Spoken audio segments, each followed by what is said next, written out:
Alright, let's talk about how we would import a model into Blender. So we're going to go ahead and go File, Import, and you have to pick your file type. So you'll look from this list. I'm going to do an OBJ. So I'm going to go ahead and just find a model to import.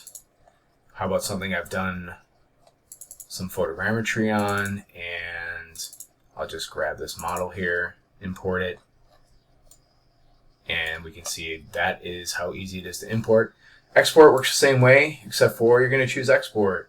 Export, you want to export your file type, OBJ. In this case, if I just want this one piece, I'll hit selection only. This will stay on as long as you're in the same session, but it will shut off after your session.